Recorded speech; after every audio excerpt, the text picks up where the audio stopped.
찬송 425장을 함께 찬송하겠습니다. 425장입니다.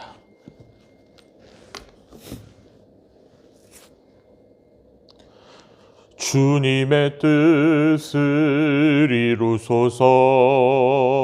고요한 중에 기다리니 진흙과 같은 날 빚으사 주님의 형상 만드소서. 주님의 뜻을 이루소서.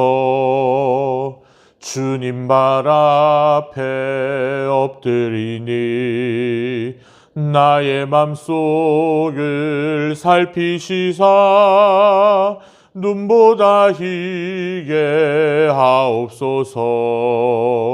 주님의 뜻을 이루소서. 병들어 몸이 피곤할 때 권능의 손을 내게 펴사 강건케 하여 주옵소서. 주님의 뜻을 이루소서. 온전히 나를 주장하사 주님과 함께 동행함을 만민이 알게 하옵소서.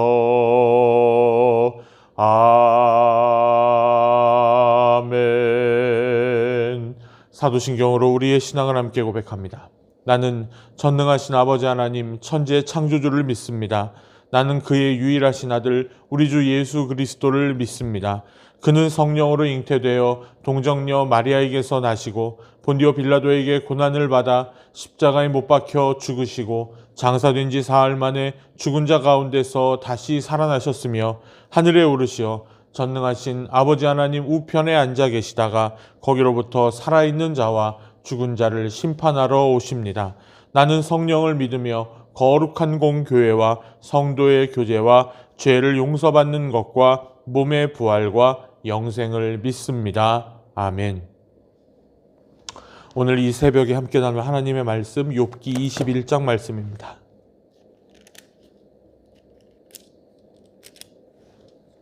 욥기 21장 말씀 봉독합니다. 욥이 대답하여 이르되 너희는 내 말을 자세히 들으라. 이것이 너희의 위로가 될 것이니라. 나를 용납하여 말하게 하라. 내가 말한 후에 너희가 조롱할지니라. 나의 원망이 사람을 향하는 것이 아니냐? 내 마음이 어찌 조급하지 아니하겠느냐? 너희가 나를 보면 놀라리라. 손으로 입을 가리리라. 내가 기억하기만 하여도 불안하고 두려움이 내 몸을 잡는구나. 어찌하여 악인이 생존하고 장수하여 그 세력이 강하냐? 그들이 후손 앞에서 그들과 함께 굳게 서고 자손이 그들의 목전에서 그러하구나. 그들의 집이 평안하여 두려움이 없고 하나님의 매가 그들 위에 임하지 아니하며 그들의 수소는 새끼를 베고 그들의 암소는 낙태하는 일이 없이 새끼를 낳는구나. 그들의 아이들은 양떼같이 내보내고 그들의 자녀들은 춤추는구나. 그들은 소고와 수금으로 노래하고 피리 불어 즐기며 그들의 날을 행복하게 지내다가 잠깐 사이에 스올에 내려가느니라. 그러할지라도 그들은 하나님께서 말하기를 우리를 떠나소서. 우리가 주의 도리 알기를 바라지 아니하나이다. 전능자가 누구이기에 우리가 섬기며 우리가 그에게 기도한들 무슨 소용이 있으랴 하는구나. 그러나 그들의 행복이 그들의 손안에 있지 아니하니 악인의 계획은 나에게서 멀구나. 악인의 등불이 꺼짐과 재앙이 그들에게 닥침과 하나님이 진노하사 그들을 곤고하게 하심이 몇 번인가. 그들이 바람 앞에 건불같이 폭풍에 날려가는 겨같이 되었도다. 하나님은 그의 죄악을 그의 자손들을 위하여 쌓아두시며 그에게 갚으실 것을 알게 하시기를 원하노라. 자기의 멸망을 자기의 눈으로 보게 하며 전능자의 진노를 마시게 할 것이니라. 그의 달수가 다하면 자기 집에 대하여 무슨 관계가 있겠느냐. 그러나 하나님께서는 높은 자들을 심판하시나니 누가 능히 하나님께 지식을 가르치겠느냐. 어떤 사람은 죽도록 기운이 충실하여 안전하며 평안하고 그의 그릇에는 젖이 가득하며 그의 골수는 윤택하고 어떤 사람은 마음의 고통을 품고 죽음으로 행복을 맛보지 못하는도다. 이 둘이 매 한 가지로 흙 속에 눕고 그들 위에 구더기가 덮이는구나. 내가 너희의 생각을 알고 너희가 나를 해하려는 속셈도 아노라. 너희의 말이 귀인의 집이 어디 있으며 악인이 살던 장막이 어디 있느냐 하는구나. 너희가 길 가는 사람들에게 묻지 아니하였느냐. 그들의 증거를 알지 못하느냐. 악인은 재난의 날을 위하여 남겨둔 바 되었고 진노의 날을 위하여 끌려가느니라. 누가 능히 그의 면전에서 그의 길을 알려주며 누가 그의 소행을 보응하랴. 그를 무덤으로 메어가고 사람이 그 무덤을 지키리라. 그는 골짜기의 흙덩이를 달게 여기니 많은 사람들이 그보다 앞서갔으며 모든 사람이 그의 뒤에 줄지었느니라. 그런데도 너희는 나를 헛되이 위로하려느냐. 너희 대답은 거짓일 뿐이니라. 아멘. 할렐루야. 오늘 하루도 주님과 동행하는 복된 하루 되시기를 예수님의 이름으로 축복합니다. 또한 각자의 자리에서 함께 새벽을 깨우며 주님을 예배하는 사랑하는 성도 여러분들을 주님의 이름으로 축복합니다. 이제 20장의 소발의 충고라고 얘기할 수 없는 악담에 가까운 비난에 대해서 이제 욥이 대답하는 장면이 오늘 21장에 펼쳐집니다. 그는 먼저 너희가 나를 위로할 생각이면 내가 하는 말을 먼저 좀 들으라. 내가 하는 말에 귀를 기울여라. 그것이 내게는 유일한 위로이다 라고 말합니다.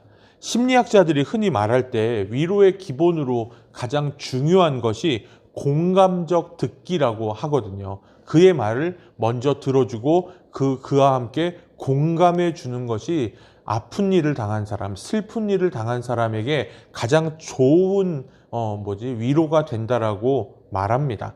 근데 한번 생각을 해보십시오. 욥이 먼저 말하지 않았습니다. 친구들이 말하고 지금 욥이 답변하고 있는 상황이에요.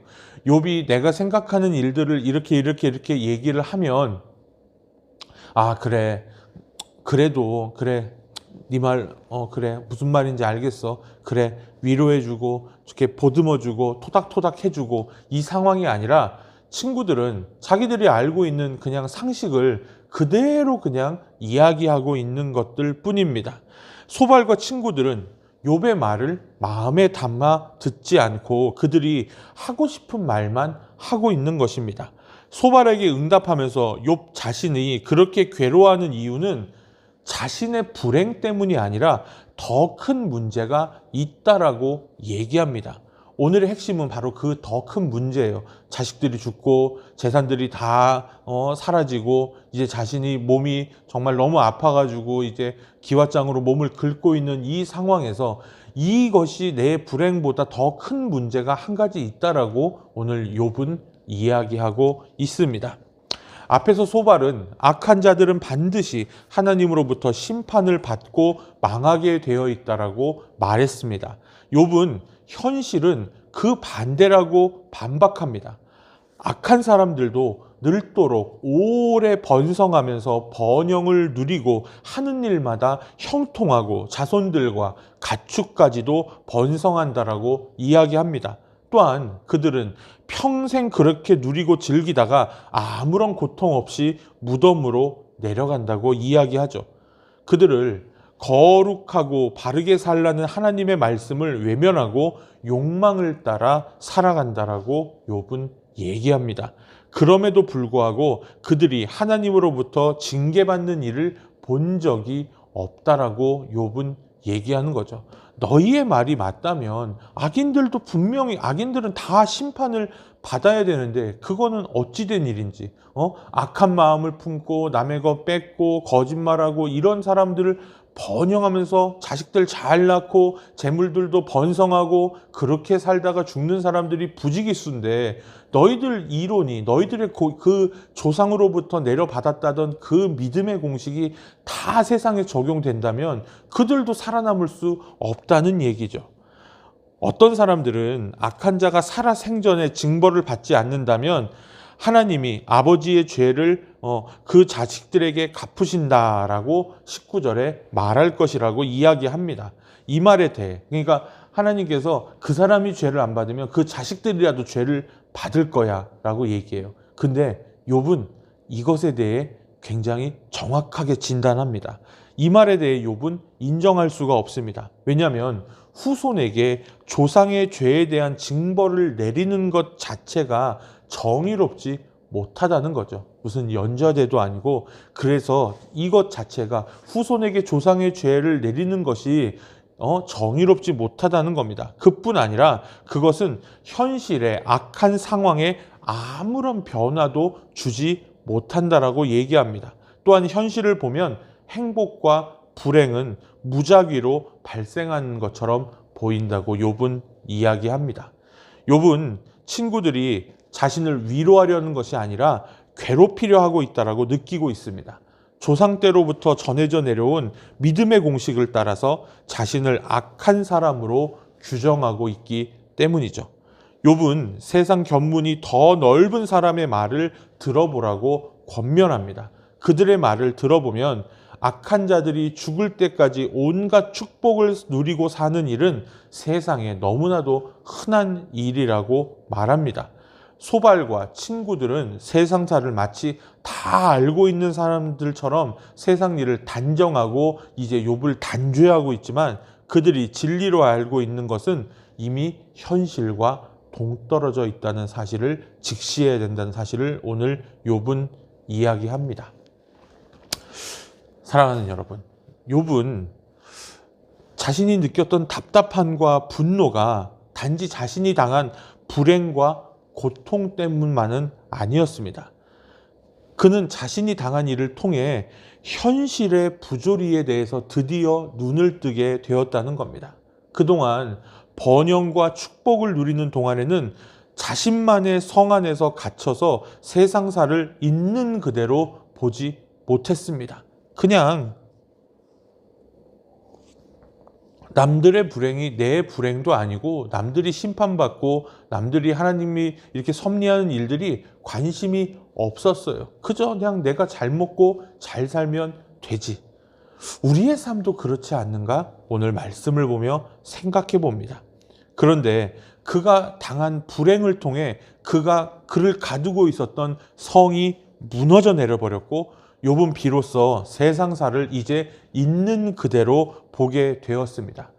과거에 알면서도 눈 질끈 감고 부정했던 현실들을 인정하게 되었고 그로 인해 하나님의 통치 아래에서 질서 정연하게 움직이는 것처럼 보였던 세상이 무너져 버렸습니다. 그 질서는 뭐냐면 하나님 믿는 사람은 복을 받고 하나님 믿지 않는 사람은 심판받고 저주받는다라는 그 공식 아래 사라져 있었던 그 질서가 무너져 내려버렸다는 거죠.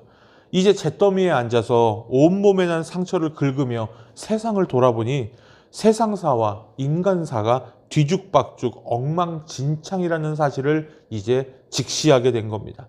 그것은 욥으로 하여금 하나님께 분통을 터뜨리게 만들어버린 이유도 되었습니다. 우리가 몸담아 살고 있는 이 세상이 아무 원칙 없이 돌아간다는 인식, 그리고 인간사에 아무런 원리도 없이 행운과 불행이 부작위로 일어난다고 있는 사실은 우리를 불안하게 만들고 화나게 만듭니다. 만약에 우리가 하나님을 믿지 않는다면 팔자소관으로 돌리고 그냥 체념하고 살 수 있을지도 모릅니다. 하지만 우리가 하나님을 믿고 하나님을 그 안에서 우리가 신앙의 공식을 갖고 있다면 세상이 왜 이렇습니까? 인생이 왜 이렇습니까? 라고 물을 수밖에 없습니다.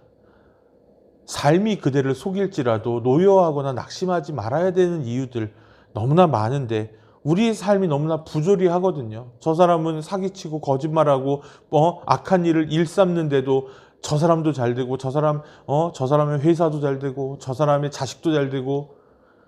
근데 그런 상황을 볼 때 우리는 반문합니다. 하나님이 정말 살아계신지, 이 세상에 정말 관심은 있으신 건지, 그리고 가장 근본적인 질문입니다. 하나님은 정말 정의로운 분이신지 질문하게 됩니다.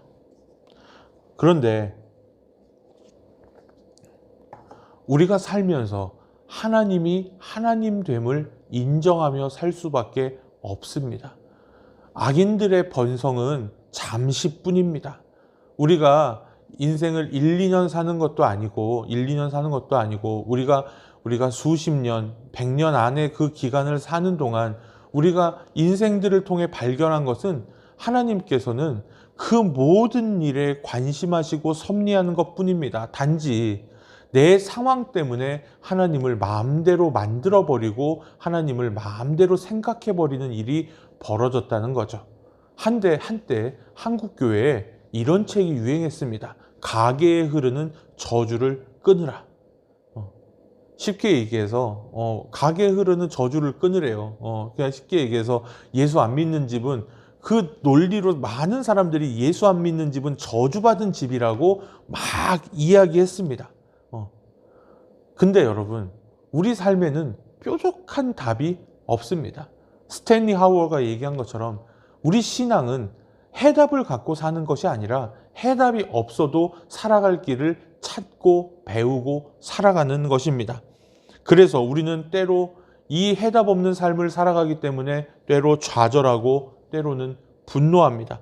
나름대로 거룩하게 살기 위해 노력하는데 되는 일이 없고, 그리고 나쁜 사람들은 떵떵거리며 잘 살고 있는 것을 보면 그 마음에 화나는 것은 더욱더 심해집니다.